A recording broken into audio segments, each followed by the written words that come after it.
라디오 독서실 한국인이 사랑하는 우리 문학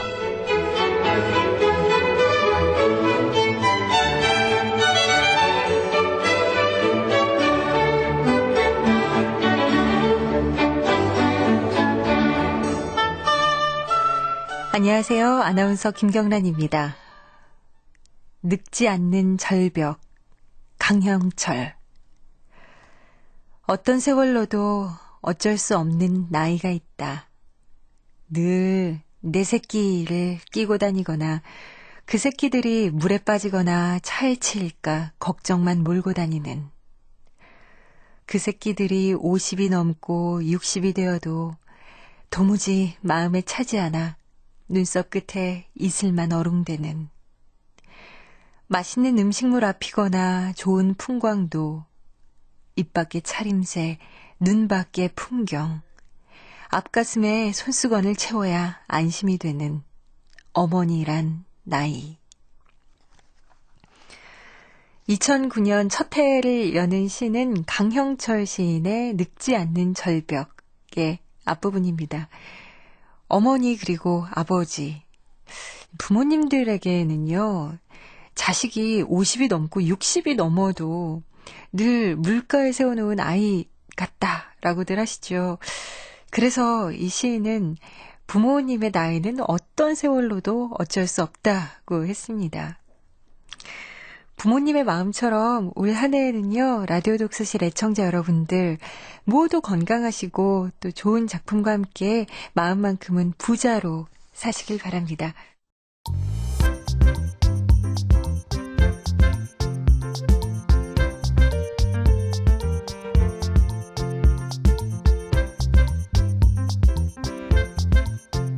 소리로 만나는 책 라디오 독서실.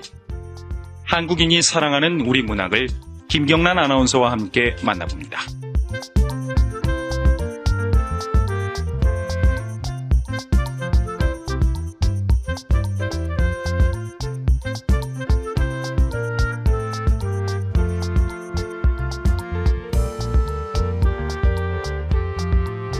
이청준 작가는 이름 석자만으로도 더 이상 설명이 필요 없는 대한민국을 대표하는 작가죠.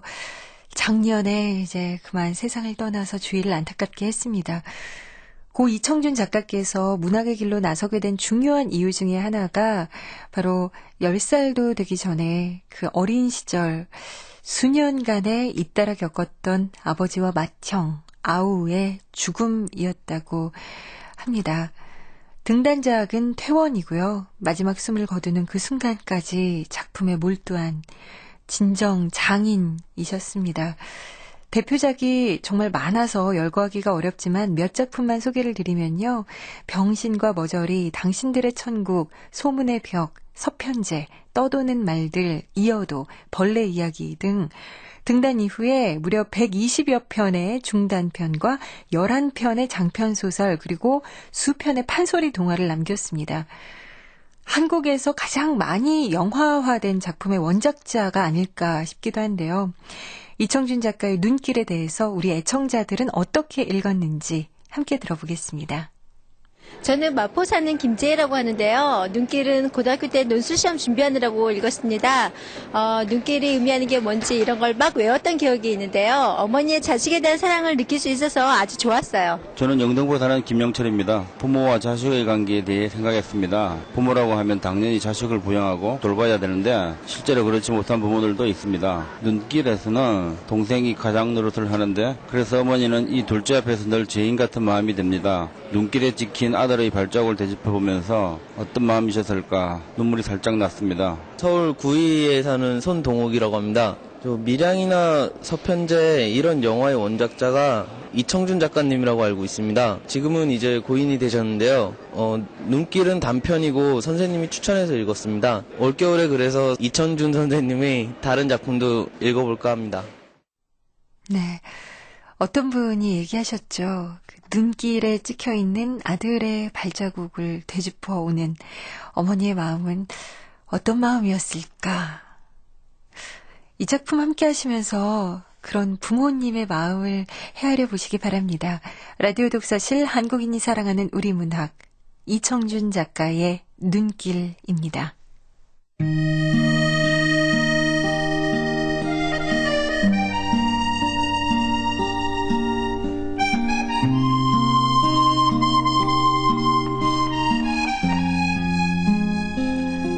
눈길, 이청준.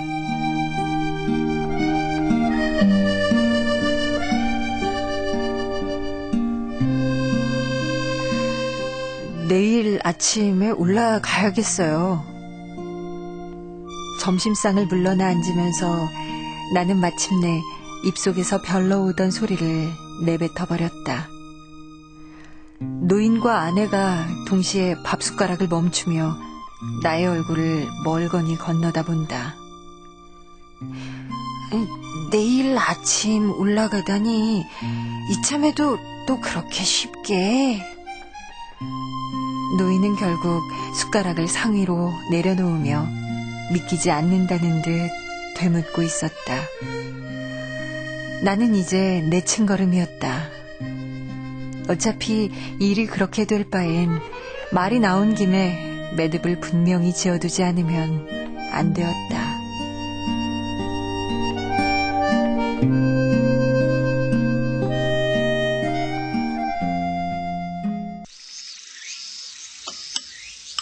네, 내일 아침에 올라갈게요. 방학을 한 학생팔자도 아니고 급하게 맡아놓은 일도 있고요. 그래도 한 며칠 쉬어가지 않고 난 하필 이런 더운 때를 골라왔길래 이참에 며칠 좀 쉬어갈 줄 알았더니만. 제가 무슨 더운 때 추운 때 가려 살 여유가 있습니까?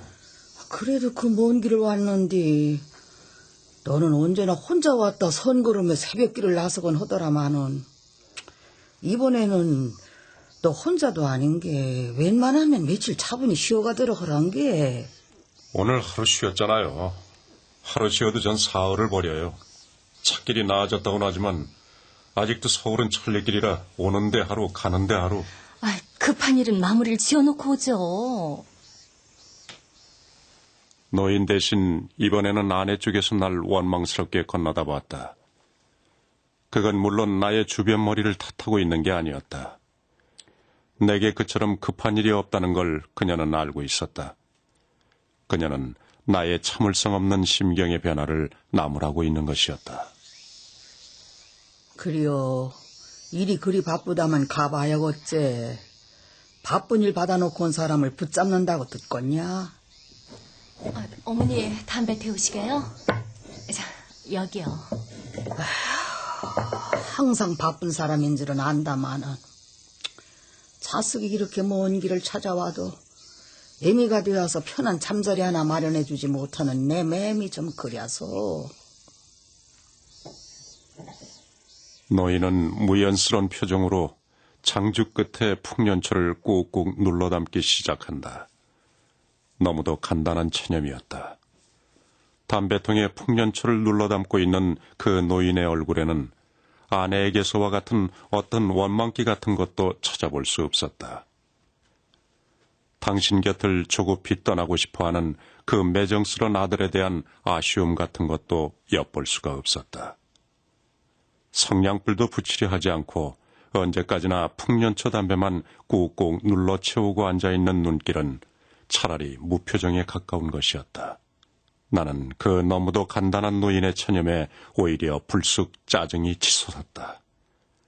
나는 마침내 자리를 일어섰다. 그리고는 그 노인의 무표정에 밀려나기라도 하듯 방을 나왔다.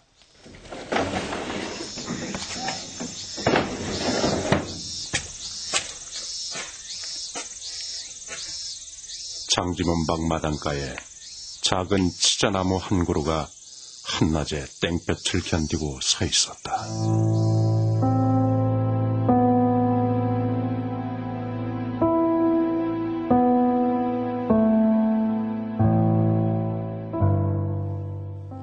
지열이 후끈거리는 뒷곁 콩밭 한가운데 오리나무 무성한 묘지가 하나 있었다.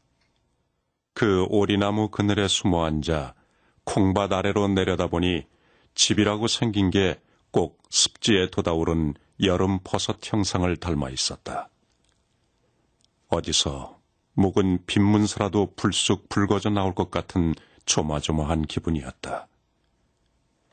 애초에 허물은 그 빌어먹을 비좁고 음습한 단칸 오두막 때문이었다. 하지만 내게 빚은 없었다. 노인에 대해선 처음부터 빚이 있을 수 없는 떳떳한 처지였다. 노인도 물론 그 점에 대해서는 나를 완전히 신용하고 있었다. 이빨은 새로 해서 뭐한다냐? 그 돈은 뭐 하늘에서 떨어진다냐? 내 나이 70이 다 되었는데 그냥 살다 갈란다. 한 번은 치질기가 심해져 배변 보는 것을 무척 힘들어했다. 그래서 수술을 권해본 일도 있었는데 그때도 비슷한 대답이었다. 나이를 먹어도 아녀자는 아녀자인 법이요. 어쩌 그럼 남의 눈에 굳은 데를 보이겠더냐. 그냥 참다 갈란다. 남은 세상이 얼마 길지 못하리라는 천념 때문에도 그랬겠지만 그보다 노인은 아무것도 아들에겐 주장하거나 돌려받을 것이 없는 당신의 처지를 감득하고 있는 탓에도 그리 된 것이었다. 고등학교 1학년 때 형의 주벽으로 가게가 파산을 겪은 뒤부터 그리고 마침내 그 형이 세 조카 아이와 그 아이들의 홀어머니까지를 포함한 모든 장남의 책임을 내게 떠맡기고 세상을 떠난 뒤부터 일은 줄곧 그렇게만 되어온 셈이었다.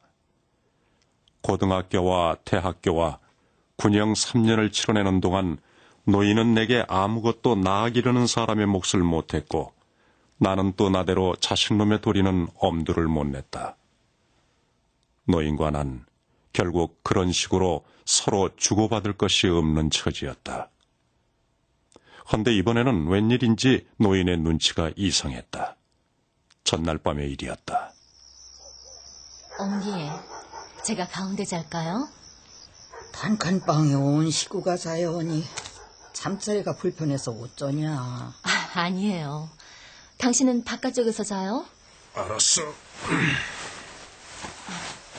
그런데 엄니, 오다 보니까 마을 사람들이 모여서 일을 하대요? 집집마다 지붕을 새로 한단다. 기와를 얻는디야. 지붕을 새로 한다고요? 왜요? 통일교는 벼가 없어 초가 지붕이 어렵댄다. 그래서 올 봄부터 지붕 개량 사업들을 한다고 저 난리요. 지붕을 개량하면 정부 보조금 5만 원을 준다는데. 뭐야? 설마 지붕 개량한다고 돈 내놓으라는 거야?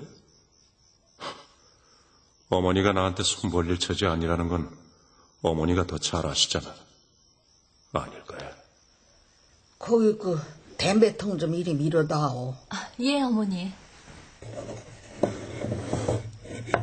뭐야? 치아나 치질 수술은 돈 들어간다고 생각도 안 하시던 양반이 지붕 개량을 하고 싶으신 거야? 마을에서 우리 집 지붕만 남았다고 이장도 쫓아와 똥을 들이고 면에서도 울음장을 놓고 갔구먼. 그래서 어머님 뭐라고 하셨어요? 차라리 지붕에 기와나 도난만 얹으랬으면은 우리도 투는 딱 감고 한번 저질러 보고 싶기도 하더라마는 이런 집은 아예 터부터 성주를 다시 할 집이라 그렇지. 그러니까 뭐야? 지붕 개량이 아니라 아예 기둥을 새로 하고 싶다는 거야? 이참에 웬만하면 우리도 여기다 방 한 칸쯤이나 더 늘여내고 지붕도 새로 얹어버리고 싶긴 하더라마는 오늘 당할지 내일 당할지 물을 일이기는 하다마는 날짐승만도 못한 목숨이 이리 모질기만 하다 본 게 별의별 생각이 다 드는구먼. 저런 옷개 하나도 간수할 것이 없어 이리 밀치고 저리 밀치다 보면은 어떤 땐 그저 일을 저질러버리고 싶은 생각이 굴뚝 같아지기도 하고. 노인은 결국 그런 식으로 당신의 소망을 분명히 해버리고 만 셈이었다. 나는 눈을 감은 채 듣고만 있었다. 이야기의 형식은 어디까지나 과거의 일로서 그런 생각을 해봤을 뿐이고 그럴 뻔했다는 말일 뿐이었다.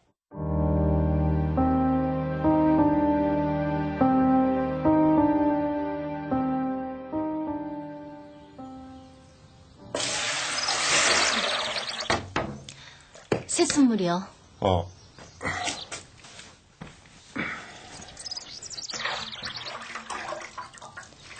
당신 어젯밤 어머니 말씀에 그렇게밖에 응대드릴 방법이 없었어요?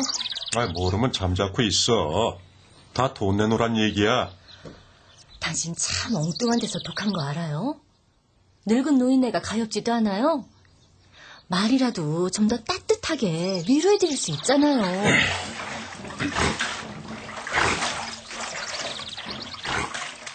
아내도 분명 노인의 말뜻을 알아듣고 있었다. 그리고 나보다도 노인의 일을 걱정하고 있었다. 노인에 대한 나의 속마음도 속속들이 모두 읽고 있는 게 당연했다. 어쨌든 노인이 이제라도 집을 새로 짓고 싶어 하고 있는 건 분명했다.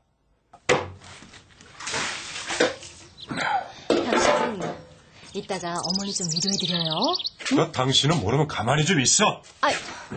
여보, 당신 어디 가요? 몰라.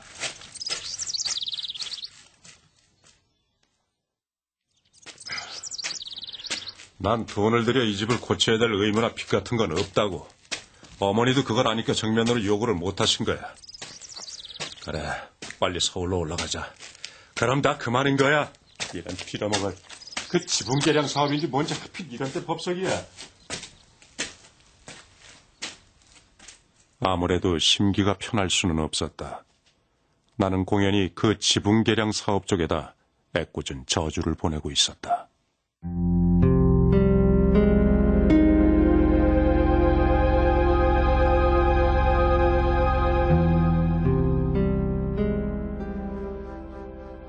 해가 훨씬 기운 다음에야 콩밭을 가로질러 노인의 집 뒷곁으로 들어서려다 보니 아내는 결국 반갑지 않은 화제를 벌여놓고 있었다. 뒷곁에서 안뜰로 발길을 돌아 나서려는데 장지문을 반쯤 열어젖힌 안방에서 노인의 말소리가 도란도란 흘러나오고 있었다. 이 나이에 나가 살면 얼마나 더 좋은 세상을 살겠다 하고 속없이 새방 들이고 기와지붕을 덮자겠냐.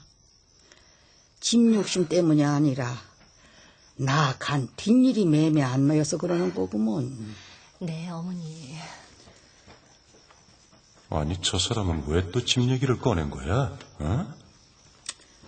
봄, 가을철이나 허다못해 마당에 체일이라도 치고 지내는 여름철만 되더라도 걱정이 덜어갔다마는 한겨울 추위 속에서 운사납게 숨이 딸깍 끊어져 봐라. 단칸방 아랫목에다 내 시신 하나 가득 늘여놓으면은 그 일을 어쩔 것이요. 늙거나 젊거나 내 혼백 들여다봐주러 오는 사람들 안절자리도 없을 테니까 오는 사람마다 할 수도 없고 가난하게 간 늙은이가 죽어서라도 날 들여다봐주러 오는 사람들한테 쓴 소주 한 잔 대접해 보내고 싶은 게 죄가 될 거나. 그래서 혼자 궁리해본 일이다. 방이 하나뿐이라 먼 데서 누구들도 그렇고 찬바람이나 맞고 궁둥이 붙여 앉을 방 한 칸만 어떻게 누려봤으면 했다마는 그게 어디 맹 같은 일이더냐. 이도저도 다 늙고 속없는 늙은이 노망일 테이제. 어머니, 그래서 지붕 개량하고 방 한 칸 늘렸으면 하셨군요. 그래서. 근데 어머니, 전에 사시던 집은 터도 넓고 방도 많았다면서요? 옛날 살던 집이야 크고 넓었지. 5칸 겹집에다 앞뒤 터가 운동장이었더니라.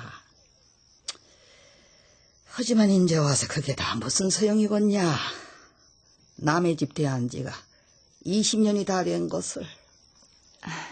어머니, 방이 이렇게 비좁은데 이 옷장이라도 어디 다른 데로 좀 내놓을 수 없을까요?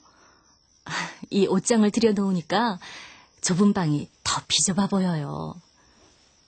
아내는 마침내 내가 가장 거북스럽게 시선을 피해오던 곳으로 화제를 끌어들이고 있었다. 바로 그 옷괴 얘기였다.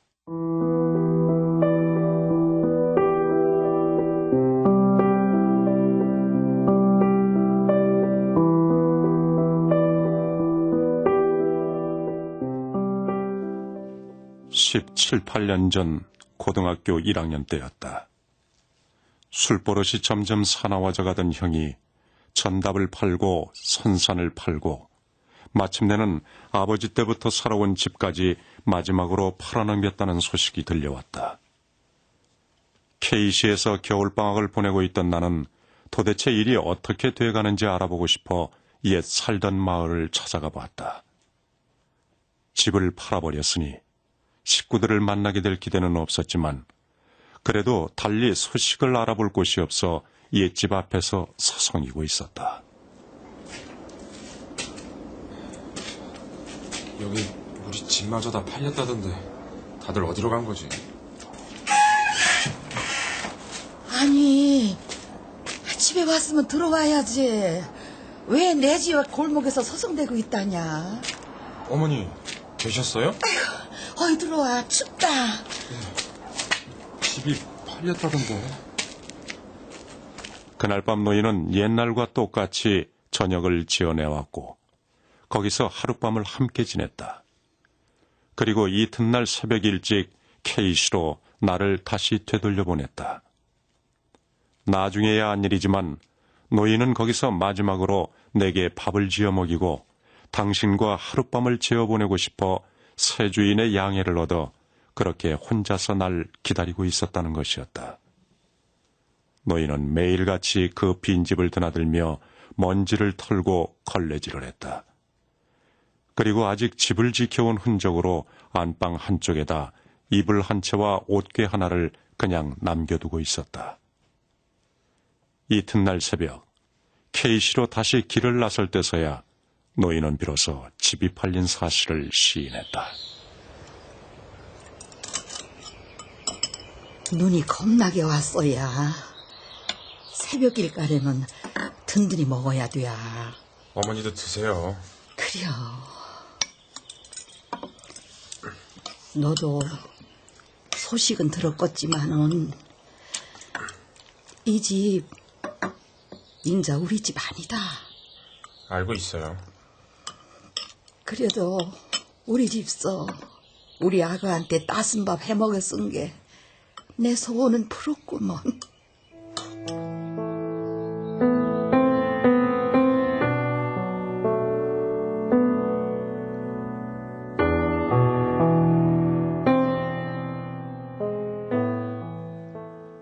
그때 노인의 심정으로는 그 옷개 한 가지나마 옛집 살림살이의 흔적으로 남겨서 나의 괴로운 잠자리를 위로하고 싶었음이 분명했던 것이다.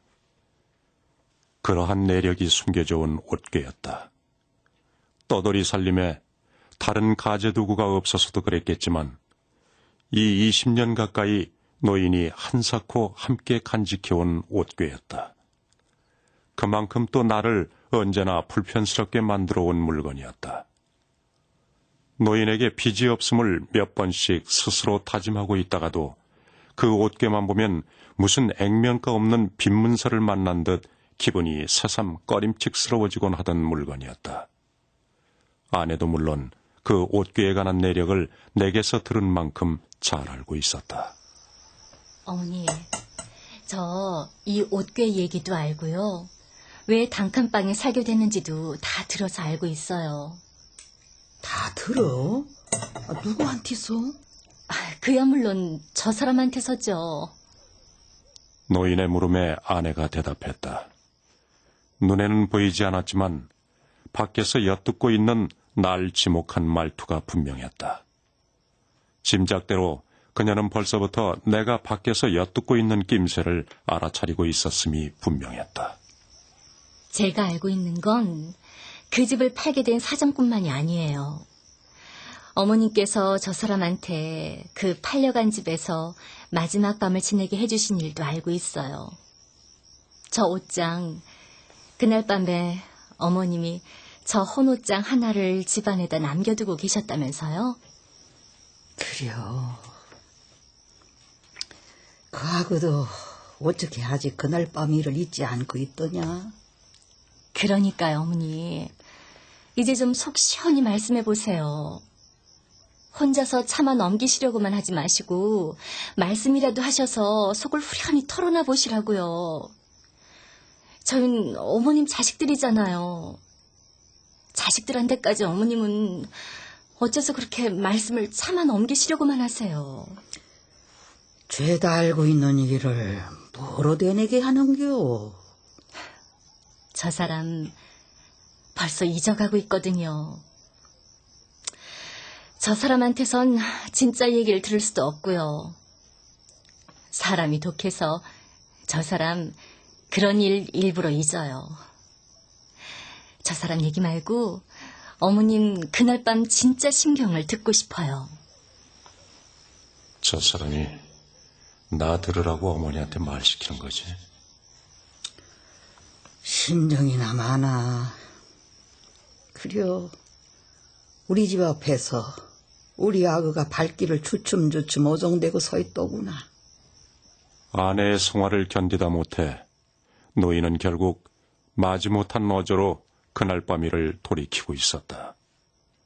어조에는 아직도 그날 밤의 심사가 조금도 실려있지 않은 채였다. 그래서 저를 냉큼 집 안으로 데리고 들어갔더니라. 그리고 더운 밥 지어 먹여서 그 집에서 하룻밤 재워가지고 동도 트기 전에 길을 되돌려 떠나보냈더니라. 그때 어머님 마음이 어떠셨어요? 마음이 어떻기느냐. 팔륜 집이나마 거기서 하룻밤 저하고를 재워보내고 싶어 너네 집에 들어가서 마당도 쓸고 걸레질도 훔치며 기다려내미었는디 더운 밥 헤매기고 하룻밤을 재우고 난 게 그만만여도 한서오는 옷은 풀린 것 같더란 게. 따뜻한 밥 먹여서 동도 트기 전에 보낼 땐 어떠셨어요? 그만두어라. 다 쓸데없는 노릇이니라. 야그를 한들 그때 마음이야 네가 어찌 다 알아들을 수가 있겠냐? 노인은 다시 얘기를 사양했다. 그러나 그 체념기가 완연한 노인의 어조에는 아직도 혼자 당신의 마음속으로만 지녀온 어떤 얘기가 남아있을 것 같았다. 노인의 말을 그쯤에서 그만 중단시켜야 했다. 나는 헛기침을 한번 하고서 그 노인의 눈길이 닿고 있는 장지문 앞으로 모습을 불쑥 드러내고 나섰다. 저거 어디 갔다가 저기로 온다냐? 아니, 당신 거기서 뭐 했어요?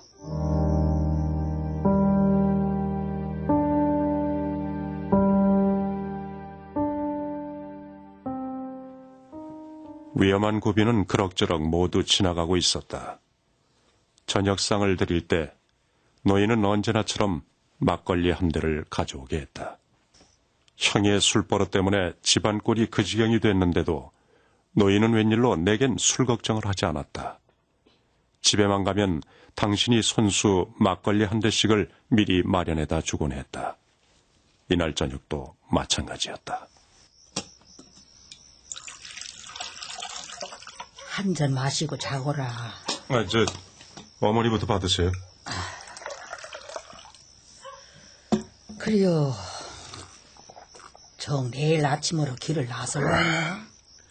가야 할 일이 있으니까 가겠다는 거 아니겠어요? 그래요. 알았다.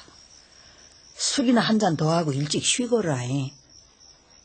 아침부터 먼 길을 나서려면 잠이라도 일찍 자두라는 것이었다. 나는 말없이 노인을 따랐다.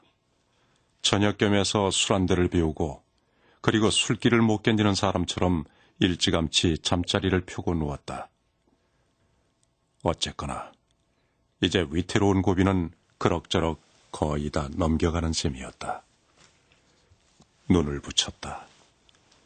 깨고 나면 그것으로 모든 건 끝나는 것이었다. 지붕이고 옷 꿰고 더 이상 신경을 쓸 일이 없어진다. 나는 제법 홀가분한 기분으로 눈을 감고 잠을 청했다. 술기 탓인지 알알한 잠기운이 이내 눈꺼풀을 덮어왔다. 그렇게 얼마쯤 아늑한 졸음길 속을 헤매고 난 때였을까. 도란도란 조심스런 노인의 말소리가 들려오고 있었다. 그날 밤사말로 갑자기 웬 눈이 그리도 많이 내렸던지 잠을 잤으면 얼마나 잤겠느냐마는 그래도 잠시 눈을 붙였다가 새벽녘에 일어나 본 게 밖까지 웬통 환한 눈천지로구나. 눈이 왔더라도 어쩔 수가 있더냐. 서둘러 밥한술 끓여다가 속을 덮이고는 그 눈길을 서둘러 나섰더니라. 뭐야? 어머니가 지금 그날 새벽 아침밥 먹고 어머니하고 동행했던 얘기를 집사람한테 하고 있잖아. 처지가 떳떳했으면은 날이라도 좀 밝은 다음에 길을 나설 수가 있었으련만. 그땐 어찌 그리 처지가 부끄럽고 저주스럽기만 했던지. 그래 할 수 없이 새벽 눈길을 둘이서 나섰지만은 사흘이나 되는 면소 차부까지 산길이 멀기는 또 얼마나 멀더라냐. 저 얘기만은 아내한테 해준 적이 없는데 그 새벽 어머니와 함께 걸었던 서글픈 눈길. 난 잊고 싶었던 기억인데 그걸 아내한테 들려주고 있다니. 뭐 좋은 기억이라고. 날은 아직 어둡고 산길은 험하고 미끄러지고 넘어지면서도 차부까지는 그래도 어떻게 시간을 데워갈 수가 있었구나. 이야기를 듣고 있는 나의 머릿속에도 마침내 그날의 전경이 손에 닿을 듯 역력히 떠올랐다.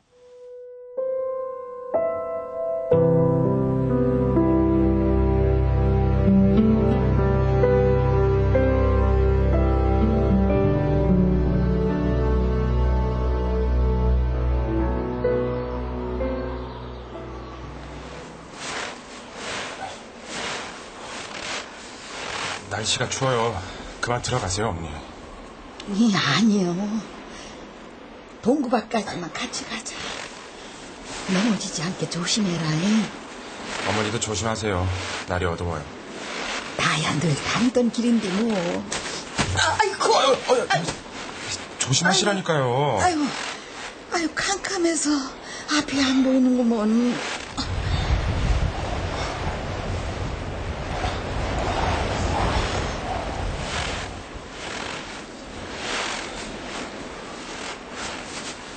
어머니, 동구박 다 왔어요. 이젠 들어가세요. 예? 뒷산 제길까지만 바라다 줄 텐게. 날씨가 춥다니까요. 난 괜찮으니까. 어이 가자. 응? 아이고야. 괜찮냐? 다친 데 없어? 네, 괜찮아요. 이렇게 어두운 새벽에 도망치듯이 마을을 빠져나가게 하다니. 저도 어두운 새벽이 더 편해요. 이런 꼴 사람들한테 보이기 싫다고요. 그래요. 어이 가자.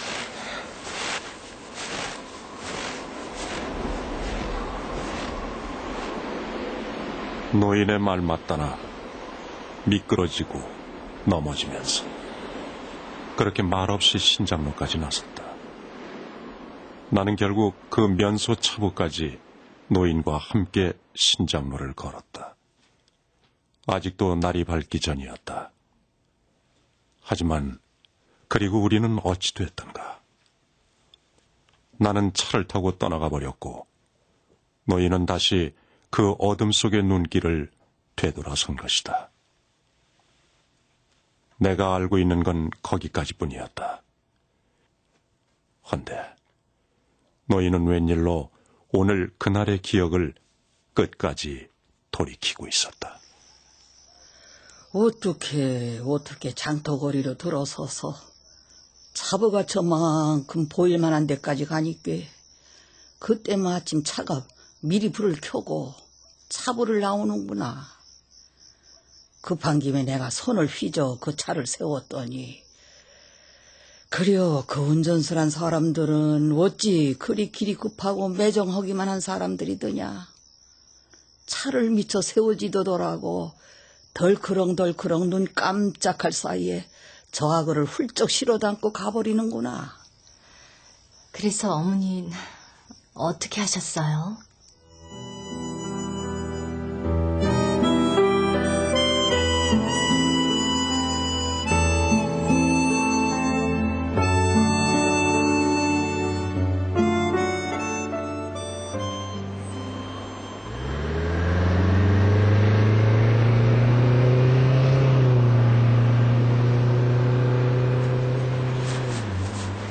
어째 저렇게 빨리 간다냐? 우리 아가 얼굴이나 한 번 더 보게 해주제. 쏜살같이 내빼버렸네.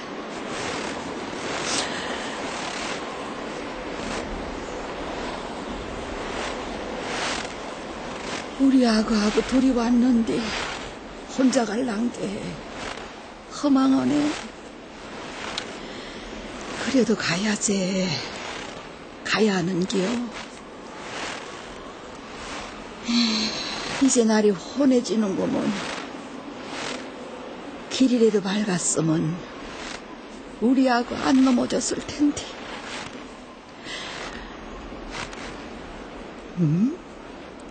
저기 무단가. 아이고,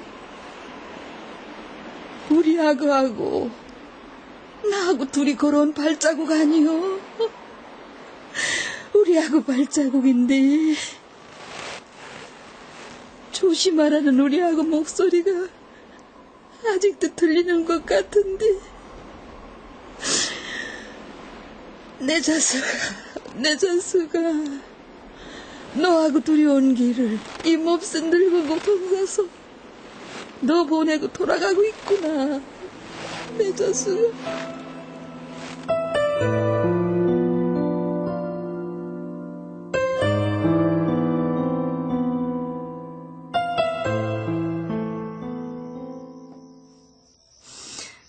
어머니 혼자 이 사람 발자국 밟고 오면서 아범 생각이 간절하셨겠네요. 간절하다 뿐이겠냐. 신장로를 지나고 산길을 들어서도 굽이굽이 돌아온 그 몹쓸 발자국들에 아직도 도란도란 저하고의 목소리나 따뜻한 온기가 남아있는 듯만 싶었지. 산비둘기만 푸르륵 날아올라도 저하고 넋이 새가 되어 되돌아오는 듯 놀라지고, 나무들이 눈을 쓰고 서 있는 것만 봐도 뒤에서 금세 저하고 모습이 뛰어나올 것만 싶었지야. 하다 보니 나는 굽이굽이 외지기만 한 그 산길을 저하고 발자국만 따라 밟고 왔더니라. 어머님, 그때 우시지 않았어요? 울기만 했겠냐. 오목오목 디뎌놓은 그하고 발자국마다 한도 없는 눈물을 뿌리며 돌아왔지. 내 자석아, 부디 몸이나 성이 지내거라. 부디 너라도 좋은 운 타서 복받고 살거라. 눈앞이 가리도록 눈물을 떨구면서 눈물로 저하고 앞길만 빌고 왔지. 노인의 얘기는 이제 거의 끝이 나가고 있는 것 같았다. 아내는 이제 할 말을 잊은 듯 입을 조용히 다물고 있었다. 그런데 그 서두를 것도 없는 길이라 그렁저렁 시름없이 걸어온 발걸음이 그래도 어느 참에 동네 뒷산에 당도해 있더구나. 하지만 나는 그 길로는 차마 동네를 바라들었을 수가 없어서야. 그래서 잿더미에 눈을 쓸고 앉아 한참 몇 끼나 앉아 있었더니라. 어머님도 이젠 돌아가실 거처가 없으셨던 거죠? 나는 눈을 뜰 수가 없었다. 눈꺼풀 밑으로 뜨겁게 차오르는 것을 아내와 노인 앞에 보일 수가 없었다. 그것이 너무도 부끄러웠기 때문이었다. 아내는 이번에도 그러는 나를 알고 있었던 것 같았다. 여보, 이젠 좀 일어나 보세요. 일어나서 당신도 말을 좀 해보세요. 그녀가 느닷없이 나를 세차게 흔들어 깨웠다. 그래도 난 일어날 수가 없었다. 뜨거운 것을 숨기기 위해 눈꺼풀을 꾹꾹 눌러 참으면서 내쳐 잠이 든 척 버틸 수밖에 없었다. 음성이 아직 흐트러지지 않고 있는 건 오히려 그 노인뿐이었다. 가만두어라. 아침길 나서기도 피곤할 것인데 고나게 자고 있는 사람 뭐로 그런다냐. 노인은 일단 아내의 행동을 말려두고 나서 아득하고 차분한 음성으로 당신의 남은 얘기를 끝맺어가고 있었다. 그런데 이것만은 네가 잘못한 것 같구먼. 그때 내가 뒷산 잿등에서 동네를 바로 들어가지 못하고 있었던 건 말이다. 그건 내가 갈 데가 없어 그랬던 건 아니요. 산 사람 목숨인데 설마 그때라고 눈에 문간방 한 칸이라도 없었겠냐? 갈 데가 없어서가 아니라 아침 햇살이 활짝 퍼져 있는데 그렇게 시린 눈을 해갖고는 그 햇살이 부끄러워 차마 동네 골목을 들어설 수가 없었어야. 그놈의 맑은 햇살이 부끄러워서 그럴 엄두가 안 생기더구나. 시린 눈이라도 좀 가라앉히고자 그래 그러고 앉아 있었더니라.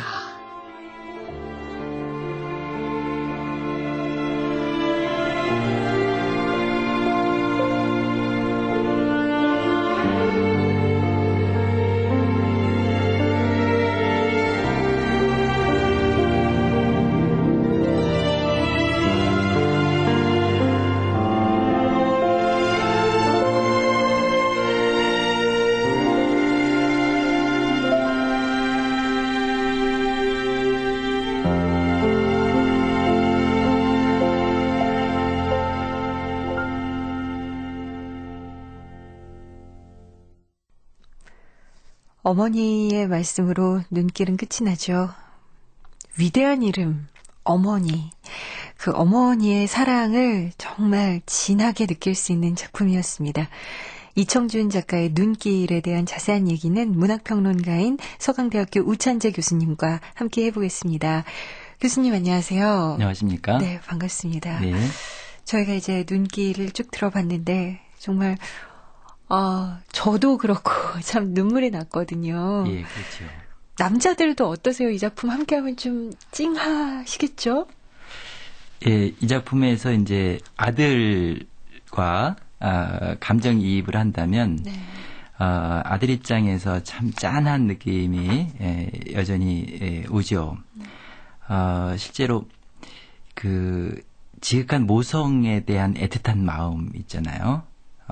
그것을 느끼는 자식의 마음과 이제 그 감정이입을 하면 그런 느낌이 오는데 세상에는 정말 아까 위대한 어머니라고 표현하셨지만 그런 지극한 어머니의 모성에 대해서 이야기한 삼국옥 계열의 노래나 이야기들이 참으로 많이 있죠. 네.